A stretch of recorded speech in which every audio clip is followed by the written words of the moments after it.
সংস্কার ছাড়া নির্বাচন ফেসিবাদের দিকে আবার দেশকে নিয়ে যাবে।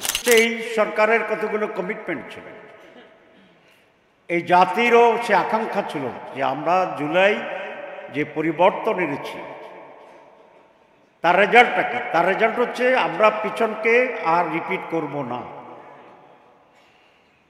আমরা আওয়ামী লীগের সময়কার নির্বাচনের দিকে যাব না, আমরা ফেসিবাদকে আর সহ্য করব না, তৈরি হইতে দেব না। সেই জন্যই সংস্কারের প্রয়োজন। সংস্কার যদি না হয় তাহলে তো যেই লাউ সেই কদু। একটি দল বলছেন যে তারা নির্বাচনের পরে সংস্কার চান।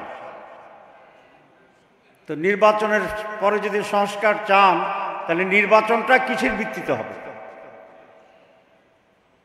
আমরা পরিষ্কার বলতে চাই, সংস্কারবিহীন নির্বাচন বাংলাদেশকে সেই হাসিনা আওয়ামী জাহিলিয়াতের দিকে প্রত্যাবর্তন করাইতে পারে। এদেশের মানুষ সংস্কার নিশ্চিত করবে, আইনগত ভিত্তি দেবে এবং এই সংস্কারের আইনগত ভিত্তির মাধ্যমেই আগামী নির্বাচন হবে ইনশাআল্লাহ।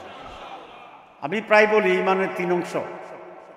একটা হচ্ছে মুখে স্বীকৃতি, মনে মনে বিশ্বাস, আর কার্যে পরিণতি। এই হচ্ছে পূর্ণাঙ্গ ঈমান।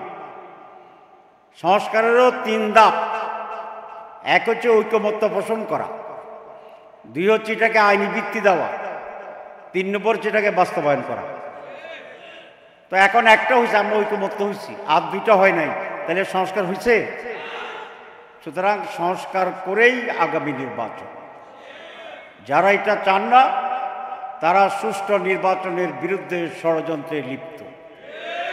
ইনশাআল্লাহ এদেশের মানুষ সংস্কার আনতে বাধ্য করা হবে এবং তার ভিত্তিতেই একটি অবাধ সুষ্ঠু অংশগ্রহণমূলক উৎসবমুখর নির্বাচন হবে বাংলাদেশে। সংস্কার ছাড়া নির্বাচন ফেসিবাদের দিকে আবার দেশকে নিয়ে যাবে।